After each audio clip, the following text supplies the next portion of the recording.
Hello friends, welcome to savage point. இன்னைக்கு நம்ம listing வீடியோவில் வேரியஸ் மித்தாலஜிஸ்ல இருந்து இன்ஸ்பயர் பண்ணப்பட்டு மூவிஸ் அண்ட் சீரீஸ்ல யூஸ் பண்ணப்பட்ட பவர்ஃபுல்லான வெப்பன்ஸ் அண்ட் டெக்னிக்ஸை பற்றி தான் பார்க்க போகிறோம். நம்ம சேனலோட நிறைய நண்பர்கள் மித்திக்கல் டாபிக்ஸை பற்றியும் பேசுங்க ப்ரோன்னு தொடர்ந்து கமெண்ட் பண்ணிட்டு வந்தாங்க. அந்த வகையில் மித்தாலஜி ப்ளஸ் ஃபிக்ஷன் ரெண்டுமே கலந்த மாதிரி இருக்கிறதால இந்த வீடியோ உங்க எல்லாருக்கும் பிடிக்கும்னு நம்புறேன். அண்ட் லாஸ்ட் வீடியோவில் சொன்ன மாதிரி இன்னுமே எனக்கு கோல்டு சரியாகாம ரொம்ப ஹெவியாக இருக்கிற காரணத்தினால வார்த்தைகளை இழுத்து இழுத்து பேசுகிற மாதிரியும் ஆடியோவில் கொஞ்சம் டீவியேஷன்ஸ் வரலாம். அதை மட்டும் கொஞ்சம் அட்ஜஸ்ட் பண்ணிக்கோங்க.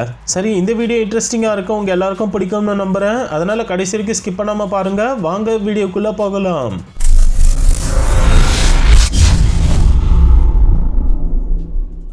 நம்ம லிஸ்ட்ல 7th பிளேஸ்ல பார்க்க போறது பவர் போல். டிராகன் பால் கிளாசிக் அனிமையை பார்த்தவங்களுக்கு கண்டிப்பா இதை பத்தி தெரிஞ்சிருக்கும். அந்த சீரீஸ்ல தான் கோகு சின்ன வயசுல இருந்து எப்படி ட்ரைனிங்லாம் எடுத்து கொஞ்சம் கொஞ்சமா ஸ்ட்ராங்கஸ்ட் கேரக்டர் ஆகுறாரு அப்படின்றதெல்லாம் காமிச்சிருப்பாங்க. இந்த டிராகன் பால் யூனிவர்ஸை பொறுத்தவரை பல மேஜிக்கல் ஆப்ஜெக்ட்ஸ் அண்ட் பவர்ஃபுல்லான வெப்பன்ஸ் இருக்கும். அந்த வகையில கிட் கோகோட ஒன் ஆஃப் த பிரைமரி வெப்பனான இந்த பவர் போல் பாத்தீங்கன்னா ஒரிஜினலி கோரிங்க்கு தான் சொந்தமானதா இருக்கும். அதுக்கப்புறம் மாஸ்டர் ரோஷி அதை அட்டைன் பண்ணி தன்னோட ஓல்டு ஸ்டூடெண்டான கோஹான் கிட்ட கொடுத்திருப்பாரு. தென் லேட்டரா கோஹான் பாத்தீங்கன்னா கோகுக்கு ட்ரைனிங் கொடுக்கும்போது அதை கொடுத்திருப்பாரு. சோ என்டையர் சீரீஸ்ல இந்த பவர் போல் ஒரு மேஜர் ரோலை ப்ளே பண்ணிருக்கும். பிகாஸ் இந்த ஸ்டாஃப் மூலமா அதோட வீல்டர் அது சைஸை எவ்வளவு நீளமா வேணாலும் எக்ஸ்டெண்ட் பண்றது, கூடவே எப்பேற்பட்ட ஆப்ஜெக்ட்ஸ் அண்ட் வெப்பன்ஸையும் பிரேக் பண்ற அளவுக்கு ஸ்ட்ராங் ஆனதா இருக்கும். சோ அந்த அளவுக்கு ஒரு ஸ்ட்ராங்கான ஆயுதத்தை அகிரா டோரியாமா பாத்தீங்கன்னா சைனீஸ் மித்தாலஜில ஒரு முக்கியமான கேரக்டரான மங்கி கிங்கோட ரியூ ஜிங்கு பேங் அப்படின்னு சொல்லப்படுற ஒரு ஸ்டாஃப்ல இருந்து இன்ஸ்பயர் ஆகி கிரியேட் பண்ணிருப்பாரு.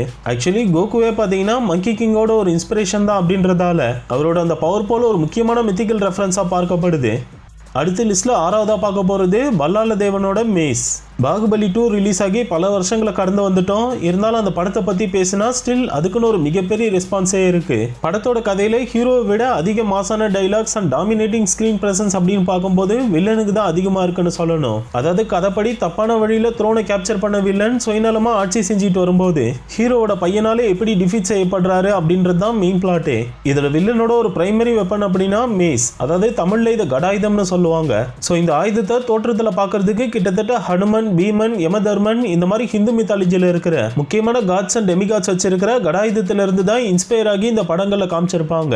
எப்படி மித்தாலஜில கடாயுதம் ஒரு இன்டெஸ்ட்ரக்டபிள் அண்ட் ஸ்ட்ராங்கஸ்ட் வெப்பனா இருக்குமோ அதே போல படத்திலையும் காமிச்சிருப்பாங்க. ஆக்சுவலி படத்தை பொறுத்தவரை அந்த மேஸோட டிப்ல இருக்கிற பால் பாத்தீங்கன்னா சைனால லிங்க் பண்ணப்பட்டு லாங் ரேஞ்ச் அட்டாக்ஸ்க்கும் பயன்படுத்தி இருக்கிறதால பல்லால தேவனோட இந்த மேஸ் வெப்பனும் மேஜர் மித்தாலஜிக்கல் ரெஃபரன்ஸ்னு தான் சொல்லணும். லிஸ்ட்ல அடுத்து 5வதா பார்க்க போறது சுகுனாவோட கமோடகி அண்ட் ரைடன். ஜுஜுட்சு கைசனோட டார்க்கான ஸ்டோரி லைன் கேட்ட வகையில அதுல இருக்கக்கூடிய கேரக்டர்ஸ், முக்கியமா சுகுனாவோட பிளாட் ரொம்ப ஈவிலிஸ்டிக்கா கொடுத்திருக்கிறதால இப்ப போய்கிட்டு இருக்கிற மாங்கா ஸ்டோரி லைன் படி பேட்டில்ஸ்லாம் ரொம்ப ப்ரூட்டலா போய்கிட்டு இருக்கு. ஸோ 1000 வருஷங்களுக்கு முன்னாடி சுகுனா ஏன் எல்லா கிளான்ஸையும் டிஃபீட் பண்ணி தன்னோட கட்டுப்பாட்டுல வச்சிருந்தாரு? ஃபர்ஸ்ட் ஒரு ஹியூமனா இருந்தவர் ஏன் சாசரஸை டிஃபீட் பண்ணி காங்கர் பண்ணணும்? அதுக்கப்புறம் ஏன் 20 விரல்கள் அடைக்கப்படணும்? இப்படி பல கேள்விகளுக்கு தெளிவா பதில் சொல்லப்படாம இருக்கு. ஆனாலும் போல சுகுனாக்கும் ஃபேன் ஃபாலோவர்ஸ் ஒவ்வொரு நாளும் அதிகரிச்சுக்கிட்டே தான் இருக்காங்க. இதுல சுகுனாவோட பவர்ஸ் அண்ட் எபிலிட்டிஸை தாண்டி 1000 இயர்ஸ் பேக் பேட்டில்ஸ்ல பயங்கரமா அசிஸ்ட் பண்ணுது அப்படின்னா அவரோட வெப்பன்ஸை சொல்லலாம். அதாவது கமோடகி அப்படின்னு சொல்லக்கூடிய அவரோட வெப்பன் கிட்டத்தட்ட ஹிந்து மித்தாலஜில இருக்கிற லார்ட் இந்திரனோட ஆயுதமான வஜ்ராயுதத்தை மாதிரியே இருக்கும். அண்ட் இன்னொரு கையில இருக்கிற ஹீட்டன் அப்படின்ற ட்ரைடென்ட்டை பார்க்கறதுக்கு லார்ட் சிவனோட திரிசூலம் மாதிரியே இருக்கும்னு சொல்லலாம். ஸோ அப்பியரன்ஸ்ல மட்டும் இல்ல பவர்ஸ்லுமே ஹிந்து கடவுள்களோட ஆயுதங்களை போல பயங்கர சக்தி வாய்ந்ததுன்னு தான் சொல்லணும். ஏன்னா இந்த 2 வெப்பன்ஸை யூஸ் பண்ணி தான் 1000 வருஷங்களுக்கு முன்னாடி நார்தன் ஃபுஜிவாரா கிளானோட sun, moon, star squad and 5 empty ஜெனரல்ஸ்னு எல்லாரையும் அனலைட் பண்ணி இருக்கிறதா சொல்லியிருக்காங்க. அப்ப சுகுனாவோட பவர் லெவல்ஸ்க்கு ஏற்ற வகையில் அவரோட ஆயுதங்களும் சக்தி வாய்ந்ததா இருக்குன்னு கிளியரா தெரிய வருது. அடுத்த லிஸ்ட்ல 4வதா பார்க்க போறது சுசானோஸ் போ அண்ட் ஆரோ. நருட்டோ யூனிவர்ஸை பொறுத்தவரை 1-2 இல்ல, அதுல ஏகப்பட்ட மித்திக்கல் ரெஃபரன்ஸை வச்சிருக்காங்க. அதை பத்தி பேசுறதுக்கு நிச்சயம் இந்த ஒரு வீடியோ பத்தாது. அதனால இப்போதைக்கு நம்ம டாபிக்கு தேவையானதை மட்டும் பார்க்கலாம். அந்த வகையில் இதுல இருக்கிற உச்சிகா கிளான் மெம்பர்ஸோட ஒரு யூனிக் அண்ட் பவர்ஃபுல்லான எபிலிட்டி அப்படின்னா சுசானோஸ் பானிங்க சொல்லலாம். அதாவது மங்கேக்கு ஷெரிங்கான கொண்டு இருக்கிற ஒவ்வொரு உச்சிகா மெம்பர்ஸாலையும் அவங்களோட பவர் லெவல்ஸ்க்கு ஏற்ற வகையில டிஃபரன்ஸ் சுசானோஸை கிரியேட் பண்ண முடியும். அதுல எஸ்பெஷலி இந்திரா ஒட்சுசுகி அண்ட் சாஸ்கியோட சுசானோவை எடுத்துக்கிட்டீங்க அப்படின்னா ரெண்டுத்திலயும் இருக்கிற ஒரு காமனான விஷயம் அப்படின்னா பவர்ஃபுல்லான போஸ் மூலமா டிவைன் ஆரோஸை ஷூட் பண்றத சொல்லலாம். சோ அந்த போ அண்ட் ஆரோஸ் பாத்தீங்கன்னா கிட்டத்தட்ட ஹிந்து மித்தாலஜில இருக்கிற அஸ்திர ஆயுதங்களை குறிக்கிற விதத்துல இன்ஸ்பயர் பண்ணி உருவாக்கி இருக்காங்க. ஏன்னா ஹிந்து புராணத்தை பொறுத்தவரை அஸ்திர ஆயுதங்கள் மூலமா இந்த உலகத்தை மட்டும் இல்ல மற்ற கடவுள்களே கொல்லக்கூடிய அளவுக்கு சக்தி வாய்ந்ததா இருக்கும். சோ அவைகளை இன்ஸ்பயர் பண்ணி உருவாக்கி இருக்கிறதால தான் சுசானோட ஆரோஸ் யூனிக் மட்டும் இல்ல புராணத்துல சொல்லி இருக்கிறது போலவே ஒரு முறை விட்டாலும் அது பயங்கரமான டெஸ்ட்ரக்டிவ் கேப்பபிலிட்டிஸை கொண்டு இருக்கிற மாதிரி பிளாட்டை கொடுத்திருக்காங்க. நம்ம லிஸ்ட்ல அடுத்ததா பார்க்க போறது ட்ரைடென்ட் ஆஃப் நெப்டியூன். டிசியும் சரி மார்வலும் சரி தங்களோட காமிக் யூனிவர்ஸ்ல எப்படியாச்சும் கடவுள்களை சூப்பர் ஹீரோஸா ப்ரொஜெக்ட் பண்ணணும்னு சொல்லி இன்டைரக்டா நிறைய ரெஃபரன்ஸ் கொடுத்துக்கிட்டாலும் ஒரு கடத்துல டைரக்டா ஆல் ஓவர் வேர்ல்டுல இருக்கிற மித்தாலஜிஸ உள்ள எடுத்து அதுல இருக்கிற முக்கியமான கடவுள்களே சூப்பர் ஹீரோஸா காமிக்க ஆரம்பிச்சாங்க. அந்த வகையில டிசியோட அட்லாண்டியன்ஸை பாத்தீங்கன்னா 90% கிரீக் மித்தாலஜில இருந்து தான் இன்ஸ்பயர் ஆகி கிரியேட் பண்ணிருக்காங்க.